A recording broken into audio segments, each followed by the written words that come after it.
शनीद ये भी है कि बनी मनाशे अफराद को नए मकबूजा इलाकों में फ़लस्तीनियों की जगह पर बसाया जाएगा।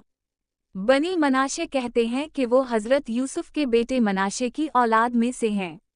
इसराइल के चीफ रबी ने लॉ ऑफ रिटर्न के तहत 2008 में बनी मनाशे के लोगों को भी इसराइल के फैलते इलाकों में बसाने का कहा था।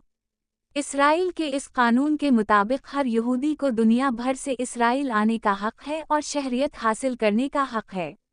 अगर कोई भी शख्स यहूदी मज़हब इख्तियार करता है तो वो भी शहरियत का हक रखता है। इसराइल के बाहर से लाए गए अफराद को उन मुफ्तूहा इलाकों में बसाया जाता है जहां पहले ही फ़लस्तीनियों और इसराइल के दरमियान तनाज़ात चल रहे होते हैं। नफसियाती और आबादकारी की वजूहात की बना पर ये नए इसराइली अदम तहफ़्फ़ुज़ का शिकार होकर अपने दिफा में वो सब कुछ करने पर राज़ी हो जाते हैं जो इसराइली रियासत गैर इंसानी और गैर जमहूरी हथकंडों से बरूए कार लाती है।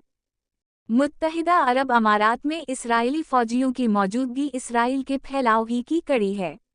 ताहम इसराइल के अंदर नए यहूदियों की आबादकारी जहां फ़लस्तीनियों से टकराव का मूजिब बनेगी, वहां खुद इसराइली अवाम के अंदर भी नस्ली तनाव और तज़ाद को हवा देगी, जिसकी मिसाल हालिया ईरान इसराइली जंग में मकामी यहूदियों का भारतीय शहरियों के साथ हतक आमेज़ रवैया था, गोया के भारतीय कमतर नस्ल से ताल्लुक़ रखते हूँ।